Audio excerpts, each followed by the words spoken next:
Hello and welcome to the 2020 Bad Sydney Crime Writers Festival. My name's Suzanne Leal. I'm the author of 3 novels, most recently The Deceptions, and I'm so delighted to be here in conversation with Anna Downes and Natalie Conyer in the session The Call of the South. Isn't it good to be out of the house? It's good to be off Zoom, dressed up and in a library with other people. I'm so excited. I mean, for many reasons, it's been a good day today, and it's just getting better. We are, of course, on Gadigal land of the Eora Nation, and I pay my respects to elders past, present and emerging. Thank you to the City of Sydney for their support of this festival, and also to our beautiful State Library. Before I introduce my guests to you properly, a few housekeeping notes. I can see some familiar faces, so you're going to know them already. Let's just go through it. We live in COVID times for now, but perhaps President-elect Biden might save us from that too. So we're following COVID protocols, which is why you're spread out for starters. Hand sanitizer is available at the door. Feel free to use it, and lots of it. And we'd ask you to continue to use physical distancing by standing 1.5 metres apart. I think everyone's good at now judging just how far 1.5 is. Please mute your mobile phones. We'd appreciate it if you didn't record, but there are things you can do. And what you can do is to use social media. So feel free to share your photos and thoughts on social media using the hashtag Bad Crime Sydney or hash Bad Crime Sydney. So, you know, the A thing and the hash crime. We'll have time for questions at the end of the session, so have them ready. Now to my guests. Each of my 2 guests are debut writers of crime novels that have been much acclaimed. Anna Downes is the author of The Safe Place, which was, I understand, the subject of a frenzied international book auction. And Natalie Conyer is the author of Present Tense, which has just won the Ned Kelly Award for Best Debut Crime Fiction. Welcome to you both. So Anna, you're a bit prone to becoming quite excited, I think. So are you very excited to be on stage today? Yeah, I'm like a kind of, like a ball of excitement. So I'm sorry if I'm really over-enthusiastic. I'm so excited. This is my first Writers' Festival. I mean, I participated in Melbourne Writers' Festival as well, as part of a kind of I did written content for that, but this is my first in-person event. I'm so excited to be here. You excited too, Natalie? Absolutely, this is my first event too, so we're Writers' Festival virgins. So be gentle. Writers' Festival virgins, debut authors, and also something else in common, which is you both live in Australia, but you were both born elsewhere. Anna, where were you born and how did you come to be here in Australia? I was born in Sheffield in the United Kingdom, which is in the north of England. I kind of grew up on the outskirts, kind of like the southwestern suburbs of Sheffield, which is really near all the moors and the Yorkshire moors, so sort of Bronte country and all of that. And actually, my paternal grandfather was the very first warden of the Peak District National Park. So yeah, we had a lot of access to that and a lot of stories and stuff. Yeah. That's interesting. A friend of mine, her father was the caretaker of Centennial Park. So they lived in Centennial Park and that was their backyard. So it sounds like similar to you. And but you're not there now. No. You're here. No. How did you come here? Oh, long version or short version? Short version is that I decided on a career change or a life change, really, because it was more of a dropping of one career and just go off and see what happens in the world, during which time I met my now husband, who's Australian, and he's from the New South Wales Central Coast, which is where we ended up and now live with our 2 children. So love brought you here. Love brought me here. Did love bring you here, Natalie? And where were you coming from? Yes, it did actually. I grew up in Cape Town and I came here in the 70s to be with my then boyfriend, who had already migrated to Australia, and he eventually drifted off, but Sydney definitely stuck. I've heard a lot of that, I've heard people come for love and then stay for many other reasons. many other. It's interesting that you both come from elsewhere to here, because in each of your books you bring your knowledge of the world and of other places into the world you've created. So for Natalie, it's South Africa, and for Anna, it's the south of France, and also I think London, really. Let's whet everyone's appetite today with a bit of a short reading. I'm going to start with you, Natalie. Could you read from the beginning of the book? It's just a short reading, but I think it's an instructive one. Okay, so chapter 1, Monday. Skulk Lawrence got out his phone and started filming. Something Pitessa taught him years ago. Keep a record. Do it yourself, Boykie, every time. That way you can be sure. Cover your ass. Don't trust any of them. Skulk began with Pitessa himself, what was left of him. On his back, fists curled up and in like a prize fighter, his head and shoulders shiny grey and featureless, his mouth a wide black O. Bits of the tyres still there, Dunlop, from when it was forced over his head, doused with petrol and set alight. What was left stank of rubber and brine. Skulk stepped away from the worst of it. He breathed out and, lifting his phone again, turned slowly, panning a circle into a rich man's death. Pitessa's body lay on tarmac in front of a low gabled building, probably the original slave quarters. Next to it stood a modern copy, a garage holding a Merc and a Jeep, both black, between them a gap. Across the tarmac, a timber deck and a pool, the kind where water comes to the edge, and a tennis court. When did Pitessa, strictly Vorse and beer, ever play tennis? Behind Skulk, the back of the farmhouse, Cape Dutch, the real thing, thatched roof and all. The fourth side of the square was open. Grapevines, gnarled and thick, marched in strict ranks to the foothills of the Hottentots Holland Mountains, whose peaks spiked sharp as knives against the sky on this golden summer morning. Skulk squinted up at them. He remembered Sunday drives in the Franschhoek Valley, their battered white Valiant cruising into the village before fighting its way up the pass in second gear. They'd stop at the lookout, he and his parents, his father still with them then, stand and gaze at the heart of the Cape, at centuries of winemaking and civilized living. Not the place for a necklace. Not the first necklace Skulk had ever seen, not by a long shot, just the first white one. In South Africa, necklaces were black people's justice. During apartheid, necklaces were punishment for collaboration, and Skulk remembered one in particular. A man in his prime, shirtless and muscles glistening, the center of a tight circle of onlookers, learning what would happen if they betrayed the struggle. The man was too scared or confused to beg for mercy. Unresisting, he let them tie his hands behind him. He showed no expression as they forced him to his knees. When they put the tire over his head, he buckled and sank to the ground, then petrol, flames. Apartheid was a quarter century gone, but necklaces lived on. Now they were used for revenge or money or community punishment. So, Skulk asked himself, what's this one all about?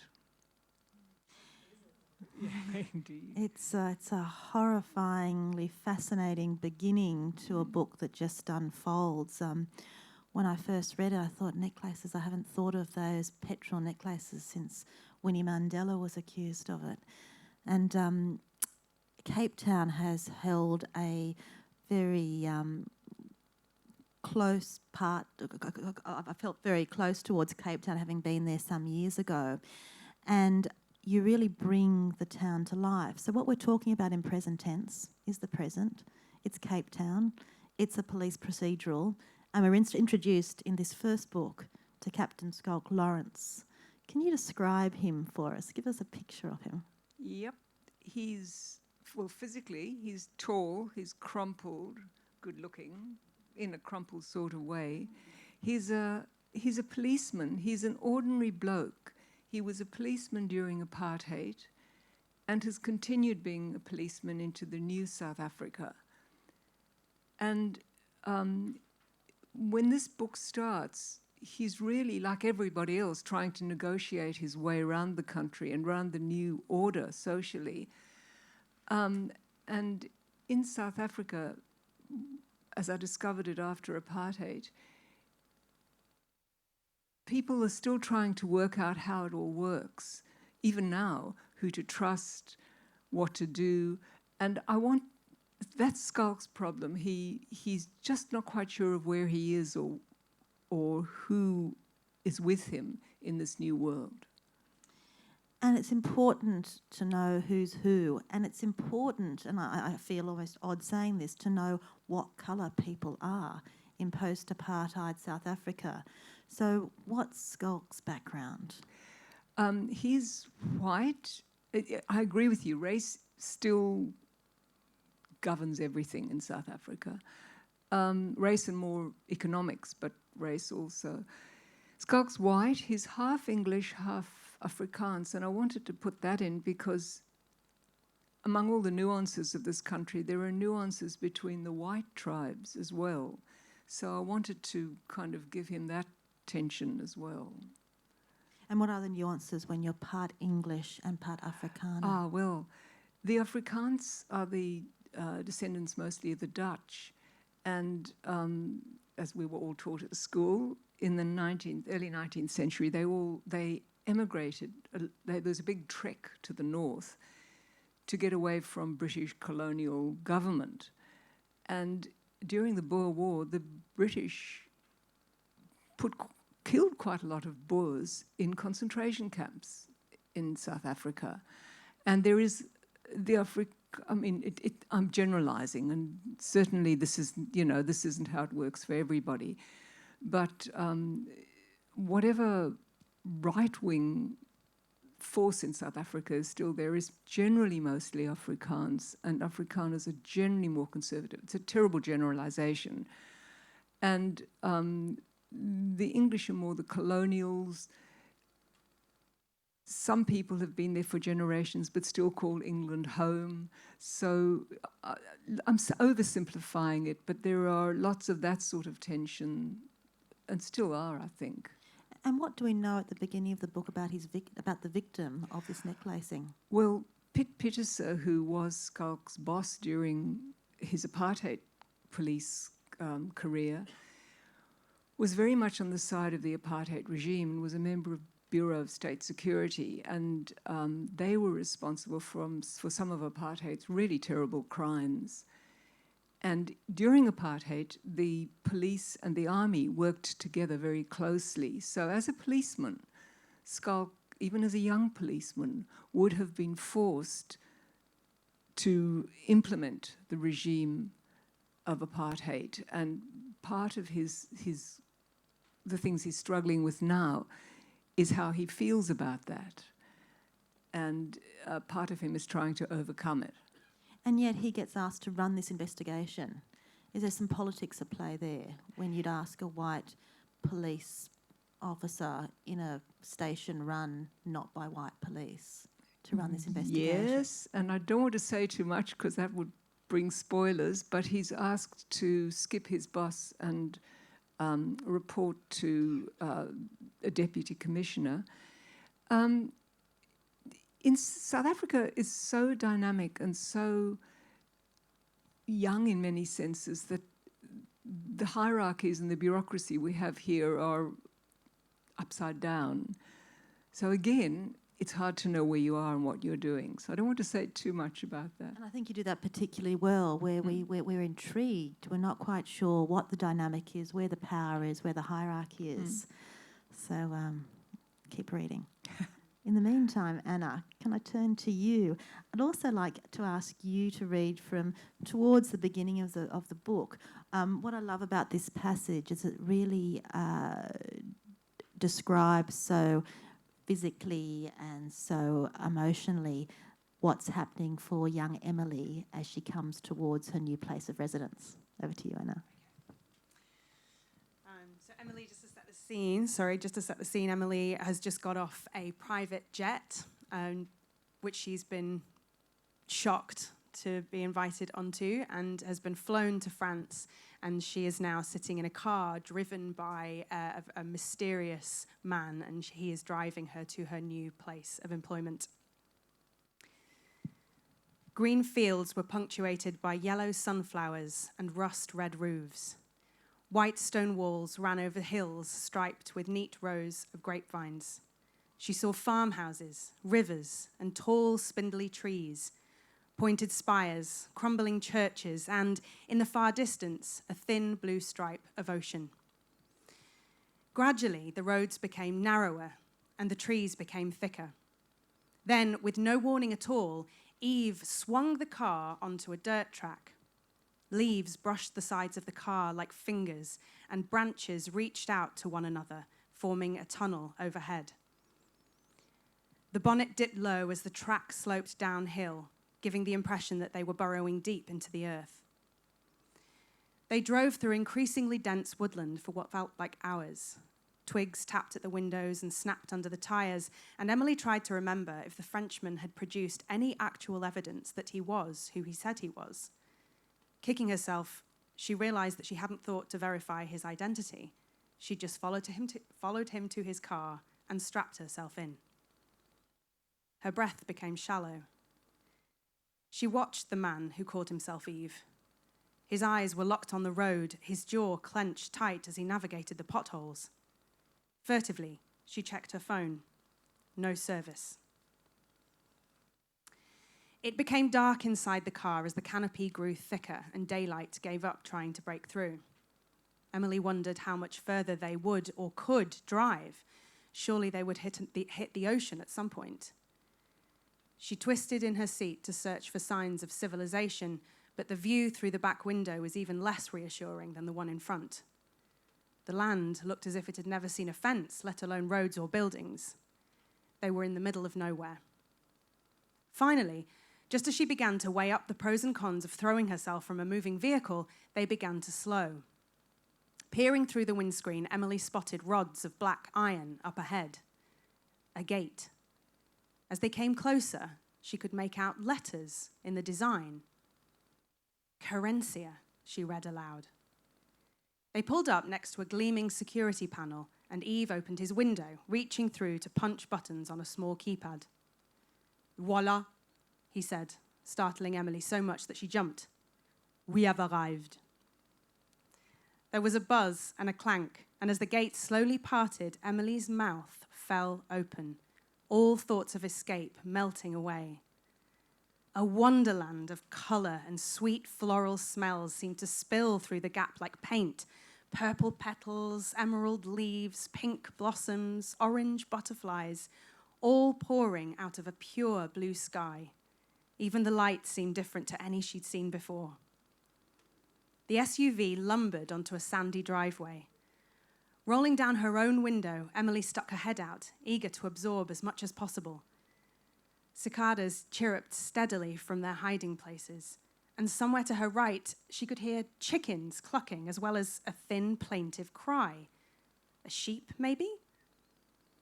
Pathways snaked off between sprays of lavender, and a hammock swung lazily next to a cluster of tomato plants, each one bursting with bright red fruit. Ahead, through branches and foliage, she glimpsed the sparkle of a pool, and beyond that, yet more water, darker and flecked with white. And then, 2 houses rose out of the flora, one on either side of a sprawling circular lawn, 2 huge whitewashed castles standing sentinel over a fairy kingdom.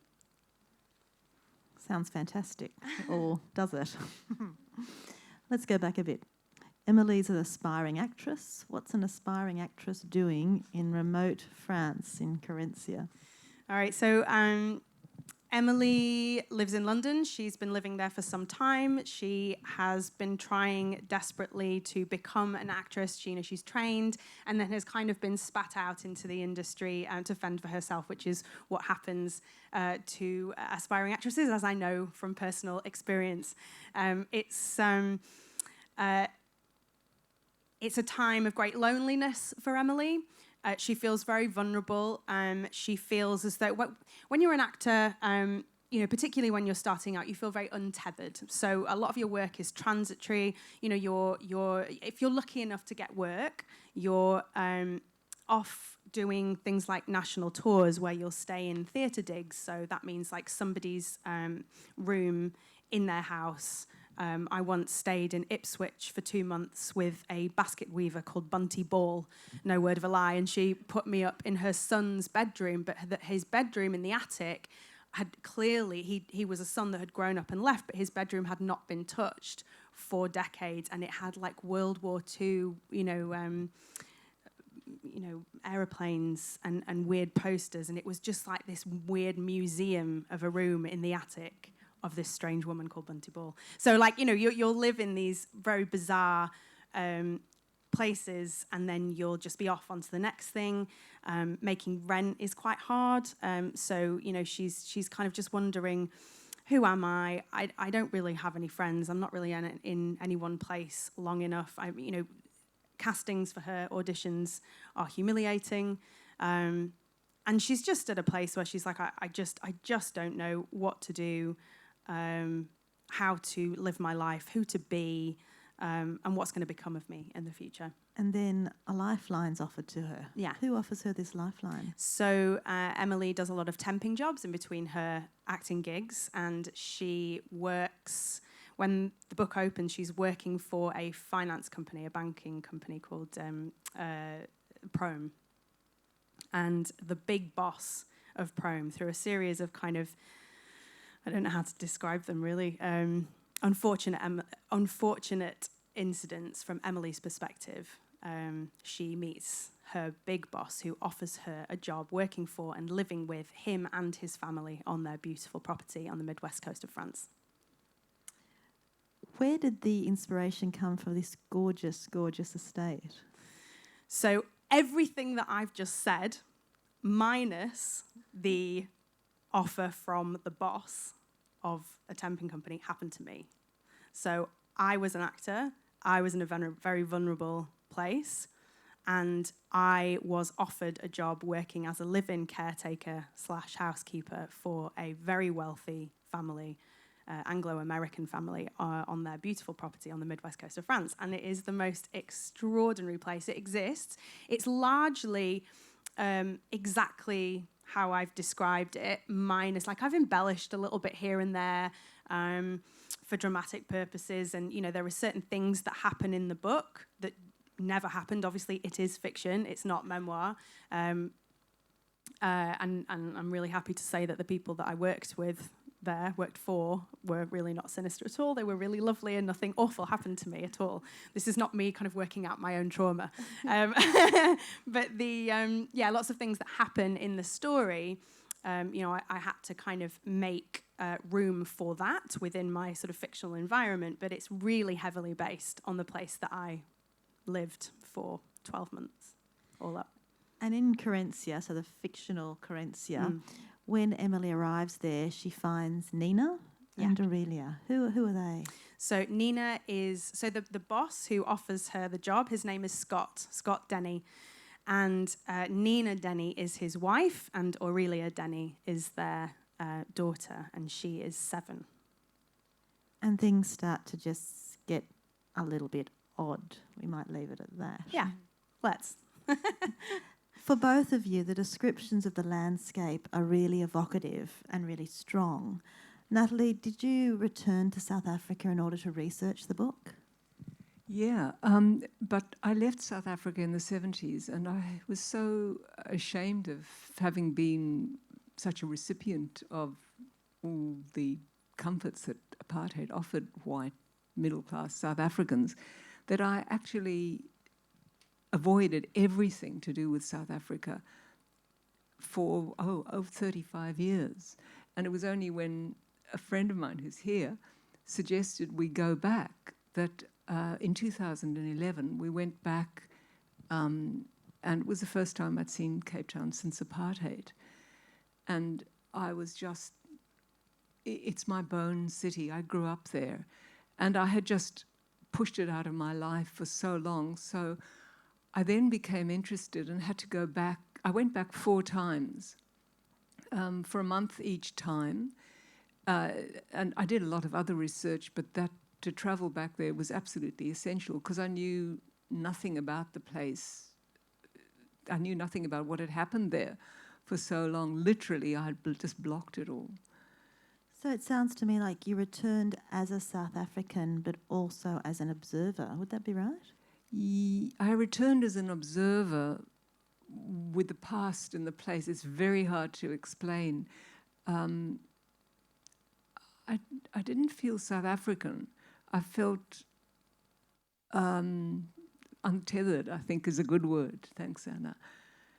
And where did the inspiration for the story come from? Well, when I went back, I think I said earlier, what I saw was people trying to negotiate this. And especially the people that I spoke to, there were very few people that I knew left there. But the people I spoke to were mostly white, not all, mostly. And many of them were completely lost. They still held the financial power, but socially they'd lost a lot of their power, and they couldn't handle it. And as a way of thinking about this, I thought, okay, how would an ordinary person manage this? And that's where the inspiration for the book came from. Anna, you've spoken about Carencia, and I'm presuming that you went there some years ago now. Yeah, I think it was 2009, and then again I did a second summer for them in 2010. And when did you start writing the book? First words were laid down in January of 2017, but I'd obviously been thinking about it for a while before that. And have you returned to Carencia? Did you return to sort of check the research, or is it a work of imagination from memory? Yeah, it's kind of, it was quite joyful to write because it was a mining of my memories. But obviously, I see that time through rose-tinted glasses. So there's I think a lot of nostalgia that's kind of bled through the story, and a real, a lot of that wonder that Emily experiences when she gets there. That's kind of, that's my memory. It was a really happy time. It was a great job.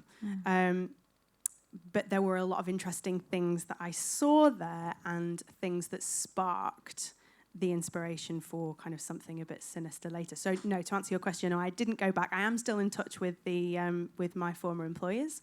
But no, I don't think I really even looked at any photographs when I was writing it. It just kind of came from there. It's interesting because some writers I speak to say that they can't write unless they've been to the streets they're writing about. They've made the distance from the church to the bakery to understand. Seems to me, in this new world we've found with ourselves in, that that's going to be more difficult. It's going to be more difficult to do research with our feet by plane. My question for you both is, can the imagination overcome that hurdle of not actually being face-to-face in the places you're writing about? Not for me, not for the book, not for the... South Africa has changed so much since I was there last in 2016, and it changes so fast. And because the book that I wrote then and the one I'm writing now is quite realistic, I find that I've lost the sense, the actual sense of what it is to be in a place through the pause. And looking at Google and even reading news feeds and hearing from people, and people have brought me newspapers, and it's not quite enough for the sort of fiction that I'm writing about Cape Town. And that I'm finding that a real problem right now. So for me, imagination doesn't give me that accuracy, not of where something is, but of how something feels. When you say you're finding that difficult now, that's because you're writing the next in the series of Scott Lawrence. Yes, I am, yeah. And Anna, how about you? So do you think your imagination can make up for smells and the sound and the sight? Look, I think it's a complicated question, and there are lots of different answers to it. I mean, my gut instinct is that the imagination can do anything. It can do anything. As an actor, we're trained to use what's called emotion memory. So, I might have been cast in a production as, let's say, an old, elderly widow who is struggling. Whatever the scenario is, something that's completely different to me. And the leap is then not to say, well, I'm not an elderly widow. Like, I can't do that. I don't know how an elderly widow's body feels. I don't know what it feels like to lose a husband. I don't know what it feels like to live 70 years. But what's the next best emotional, what's the next best thing? So what can you translate it as that I can understand? So maybe an elderly widow would feel grief-stricken. She might feel vulnerable. When are the times in my life that I have felt like that? What has my body felt like? Have I wanted to shrink in? What have been my go-tos? How have I comforted myself? And then you imagine it from there. So I would say that absolutely the imagination can do anything. The world is constantly changing, our lives are constantly changing, and we adapt. So I can't for a second imagine that we will live in a world where international travel is completely prohibited forever. We will get to do those things again. And in the meantime, I think if you have decided that you want to write about Rome, there's got to be a reason for that. What's the reason that you want to write about Rome? Is it because you have a desire to recreate a heady time in your life, or an emotional experience that has been provoked perhaps by a visit to Rome in your past? So, okay, let's think about the next best thing. When did you have those feelings, or what does that feel like? Where could you go to access that now? Like if you wanted to write about Roman ruins, okay, we're in Australia, we can't go and talk about Roman ruins, but what we can go and do is touch a really old wall, put your hand on it, what does it feel like? It's this, because there's obviously that as well, that, sometimes there is no alternative. Sometimes, particularly with a story like Natalie's, you just have to get that atmosphere because it's so specific to that place. But I would say there's always a way around it, and you can always imagine something if you dig deep enough. It's interesting, with my first book, Border Street, partly it's about Auschwitz, and I thought I would need to go there before I could finish the book. The publication happened more quickly than I'd anticipated. I couldn't go. I thought that might have been a lack. I went later instead. And what was interesting is that I found it actually an impediment rather than an assistance, because, of course, the Auschwitz I was writing about no longer exists. It doesn't exist as it was, and in fact it had drink machines there.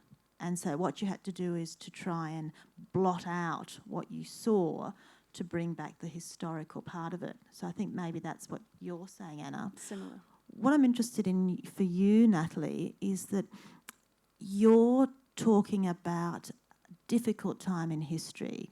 You're talking about apartheid. We're living in an era where the question of appropriating stories is at the fore.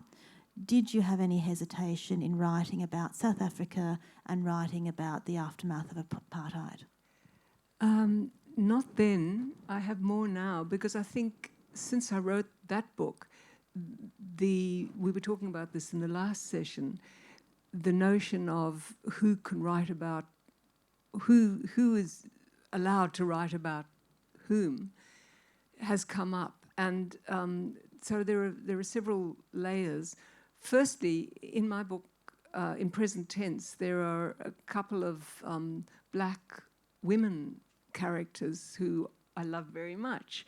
One of them is a young police woman, and the other one is Skulk's boss, Sisi Zangwa. And I wrote about them quite happily, and I'm happy with them. Writing this book, I'm thinking, is it my right to write about on behalf of black characters in the book? And I can't not do it because I'm writing about South Africa. So there's that. The other more complicated question is that the crime rate in South Africa is really, really high. In Cape Town this year, over 2,000 people have been killed through gang violence alone. And this is mostly in poorer areas. And so the hesitation I have about writing about post-apartheid South Africa now has to do with the moral question of, is it okay to write entertaining crime fiction in a country that is suffering such a big crime wave? So there's that to be negotiated. So yeah, I have some issues, some challenges. I'm still writing with that at the forefront, but I'm thinking of those as I write. Do you think it risks making writing self-conscious when that's at the forefront?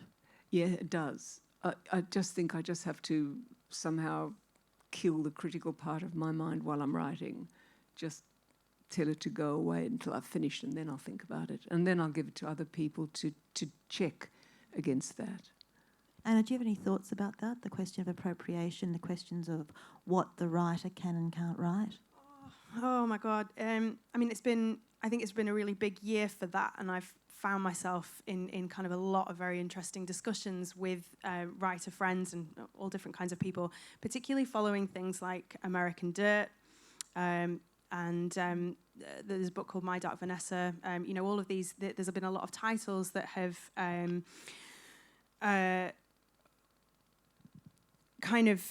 been discussed in relation to sort of hashtag own stories, hashtag own voices. And I think that where I'm at with that at the moment is I think that we are, as a society globally and as an industry in terms of publishing, we're in a really tricky place where we know where we want to be, which is where everybody has an equal platform and, all the underrepresented voices are being heard. We're obviously not quite there yet. I think it's really important that we champion those voices and that we lift those stories up and we bring them into the light. I think it's also really important for people like Natalie, who, you've lived there, you've seen it, you know it, you're not just writing about black characters, you're writing about white characters as well and a wider situation. It's actually it's a really resonant story right now. There's the most amazing moment. I loved, where you've got the Skulk stops and he sees a busload of young girls get off the bus and they're all dancing in the streets, and he says something like, their hope, that they're so hopeful and this world doesn't belong to me anymore, it belongs to them, and it's something that's been passed down through generations. And it's a bit like that. We are in a place where we have to help people up, but we also have to aid those stories to be told ourselves as well somehow. Does that make sense? I think that makes a lot of sense. Okay. Yeah, thank you. And that's that thing where a bus stopped and a group of young women came out and just started singing spontaneously happened to me. And one of the challenges in the book was crime fiction is dark anyway, and there's a lot of dark stuff happening in South Africa, but it's also incredibly dynamic and terrific and interesting. And what's going on there is just artistically, streets ahead of anything we're experiencing here, especially now. And I wanted some way of putting that in the book. I didn't just want to make it like a complaint, because it's not that sort of place. That brings me to the question of humour when writing about dark matter. We were just speaking previously. You can write about the Holocaust, but you can have moments of humour even in the darkest place of humanity. And it strikes me that for each of you, there is a strong thread of humour in each of the books. Emily's really funny. The Safe Place Thanks. is really funny. Thanks. Was that a deliberate decision to bring it up, or is that just how your voice came? Tell me a bit about the humour in your book. Yeah, thank you. That's really nice. That's just how it came out. When I first started writing it, I didn't mean to write a thriller. again, that's just how that came out. Emily's voice is it has a lot of me in it. But I personally, when reading other people's books, I really enjoy a kind of a fresh, witty voice. I like to be amused as well as kind of, brought into the shadows. I think it's important to have light and shade. But I also feel very strongly that you can really see when somebody is trying to be funny. And I think that humour is only effective when it comes from an organic, authentic place. After all, humour is largely ridiculous things happening to serious people. But I don't know. It's kind of taking awful things and making them silly, or kind of putting a different slant on it. And you can't do that if you're forcing it. It's just not gonna be funny or interesting. It's just gonna feel weird.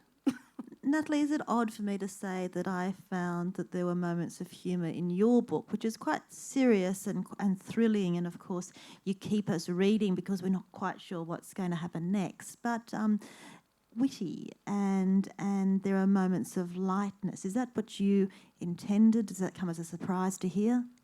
Oh, thank God, is the first thing. Because I've had a couple of people read that bit that I read and said, I gave the book up there, it was going to be too violent and dark and terrible for me. And I didn't try, I just wrote it. I'm very glad that some of it's witty and some of it's funny, and people have said that to me. And that's how life is. And I'm very glad that it's not, gloomy and dull. I'm hoping it's exciting and funny in parts. What's interesting about both the books, we're talking about crime books, we're talking about thrillers really, and there is a lot that is deceptive. So Corencia looks one way, but what's going on under the beauty is quite different. And in terms of present tense, Natalie, what we think we see and what we think might have happened is often quite different. My question for each of you is one of method or craft, really. Was it difficult to plot, given there was so much you couldn't give away? And did you drip feed? Did it happen organically? How do you manage suspense in the long form? I'm a pantser. I don't know what's going to happen. And I've tried to plot. And I mean, somebody once described writing as driving at night, and all you can see is as far as your car headlights go, and that's what it's like for me, which is a pain because it means that at some point I have to think, oh, right, well, if that happens, then we can't have that at the beginning. So I had to double back, and I'm having to do that now. So I don't know what to say, except that it happened organically. And at some point I looked back and I thought, well, that feels right, or this feels right, but that's as far as I got with it. How about you, Anna? Well, I'm a planner. And I think it's equally mystifying and equally as frustrating, actually. I think... So it's kind of odd to me to be talking to you about how I write, because I've only ever done it once, right? I'm trying to do it a second time. It's going okay. And I'm still working out how I do things. And I say I'm a planner. I'm just a planner generally in life, and it just seems to work better for me. But I think also because The Safe Place is a story about something that happens that is then hidden, and then a third party comes into the situation, and it's about what does that situation look like to that person. So it is about a crime, but it's not about who did the crime. It's about what's the crime that's been committed. So if you're writing a story and you want your reader to wonder what is the crime that's been committed, you need to know that. And you need to know the thing that happens at the end. So writing the second book started out like I said, it's going okay now, so don't worry. But when I first started writing it, I really struggled because I just was like, well, people, maybe I'm not a planner, maybe I'm a pantser, I'll just give it a go, la, la, la, la, la.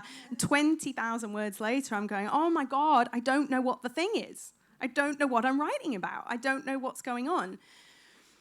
And I think that if you're writing a mystery, for me personally, and there are 1,001 ways to write a book, as we all know, but for me, it makes more sense to start at the end.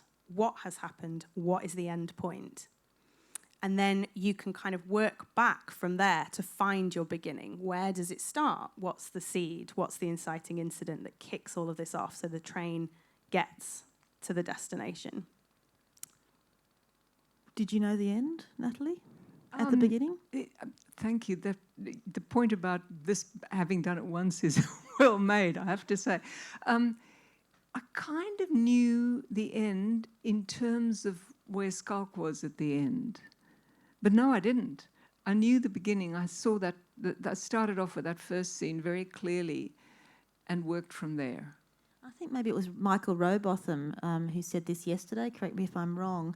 I think he said that if you don't know where you're going, it gets you up, gets you writing, because you're going to be as surprised as everybody else, and that makes it exciting. Yeah. But I would add to that even the planners do that, because it's not like these things come to us fully formed. There's going to be a point at which we don't know what's happening. But I would say that maybe instead, like the pantsers among us tend to just start writing at that point. The planners among us, we make notes, we journal, we put sticky things on walls. We're still doing the same thing, and we're still being surprised, but we just hold off a little bit until we lay those words down. Do you see what I mean? So we're still creating the story in the same way, because, there's always going to be a point at which you don't know the end, because you've got to think of the end. Do you see what I mean? So you're always going to be surprised, but it's then just maybe holding back and going, all right, well, I just want to wait until I can hear it and see it, and how I know I'm going to lay these breadcrumbs. It's just a different way of feeling your way through the story. Speaking of surprise, to my surprise, we've got about 10 minutes to go. So I want to make sure that I've got time for your questions. So are there any questions at the moment? Yes, please. What I'm going to do is ask you to say the question to me, and I'm the one with the microphone. You won't be getting a microphone because of COVID protocols. So I'll just repeat the question for everybody else. Please, Alia. So the question is, for Natalie, having left South Africa so many years ago and having said that you've blocked South Africa from you, why now return to write about South Africa and return not once but 4 times to South Africa? It's a very good question, and believe me, all through writing this book, I thought, why did you do this? Why did you make it a bloke and not a girl? Why did you make it a policeman, where you have to find out all about how policing works in South Africa? What were you thinking? I did it because when I went back after so much time, I just needed to know more about the place I'd grown up in. And for me, crime fiction is a really good way of exploring society. It's a public form, and it was a way for me to think through it. I think when I started writing it was the creative part of a PhD I was doing, and I suddenly and also the other thing is that after apartheid, crime fiction became incredibly popular in South Africa. There is some fantastic South African crime writing, and if anybody wants to know anything, I'll put something up on my website, a list of authors. But so there was that, and all of it just combined, and I thought, well, a good way to think about it is to write about it, and then crime fiction was my natural choice. There's a second question. Thank you. So the question is that you've both written books out of Australia. Now that, given that you live in Australia, for your future writing, would you consider setting it elsewhere and perhaps Australia? Anna? Yeah, absolutely. I'm actually, the book that I'm writing now, when I first had the idea and I first started trying to get it going, it was half set in the UK and half set here.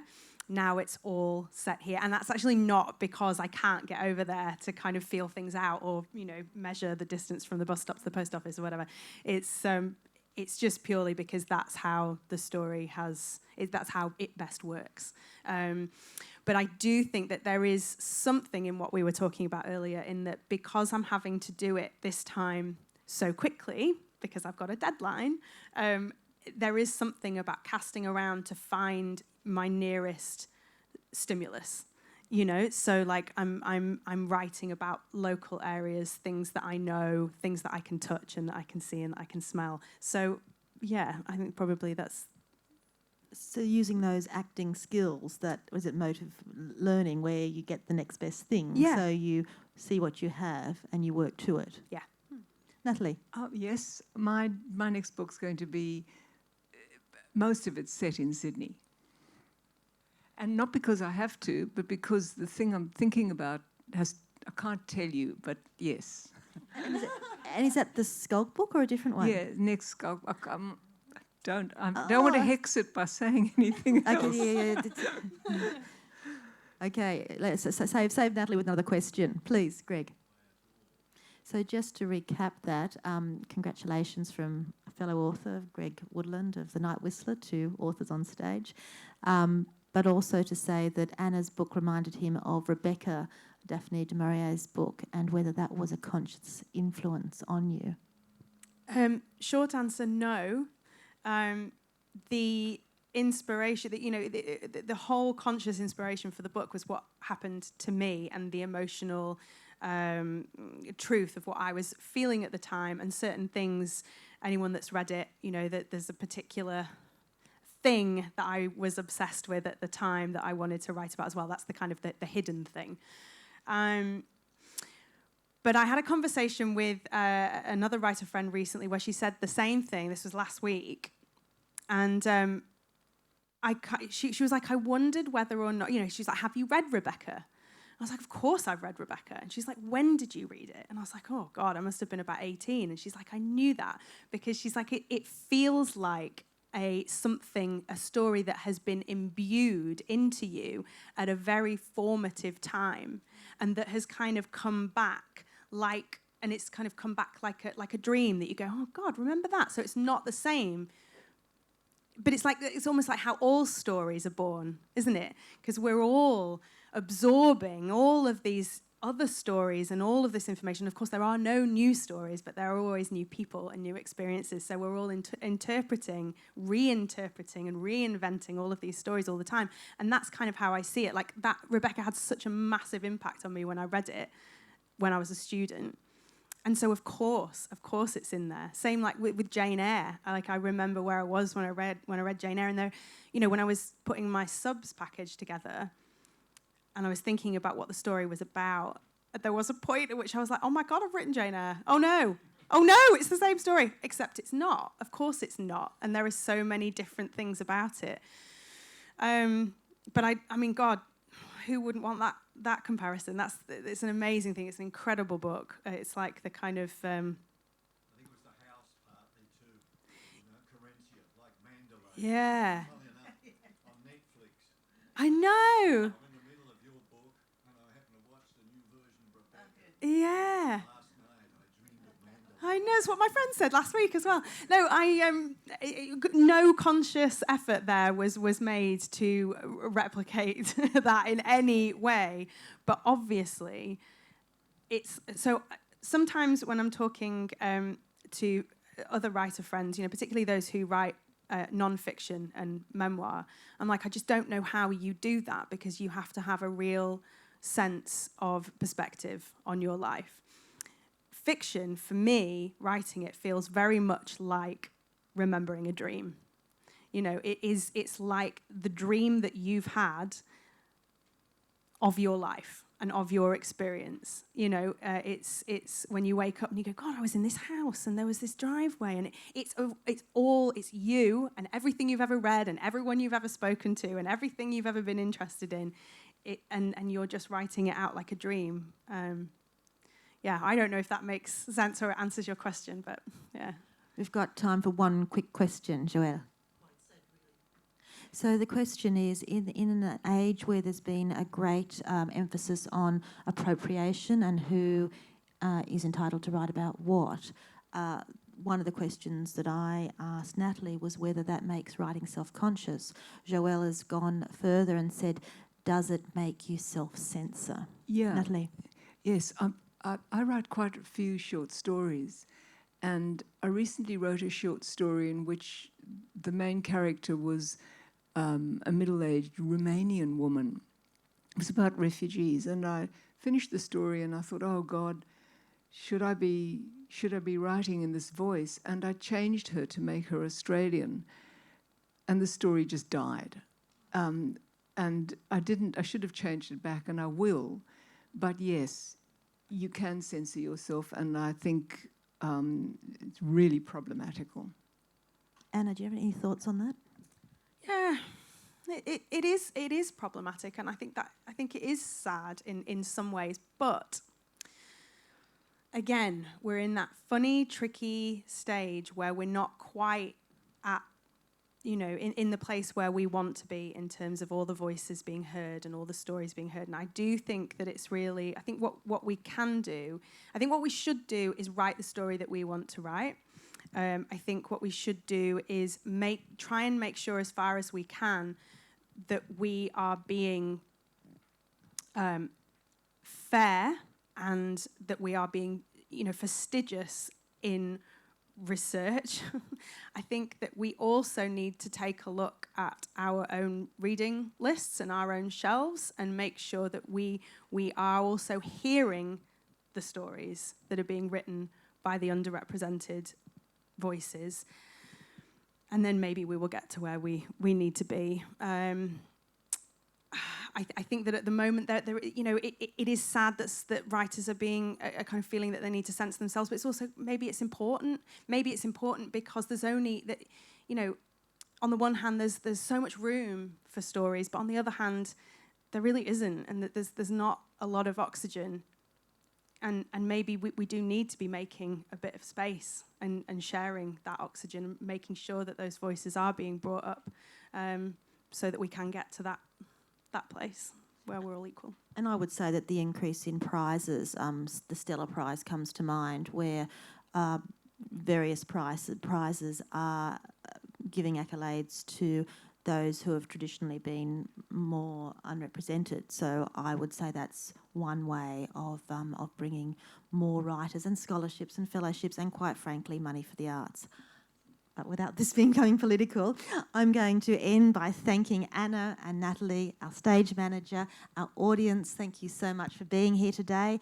Conversation doesn't have to finish because Anna and Natalie will be at the bookshop, which there's a signing table just beyond the bookshop.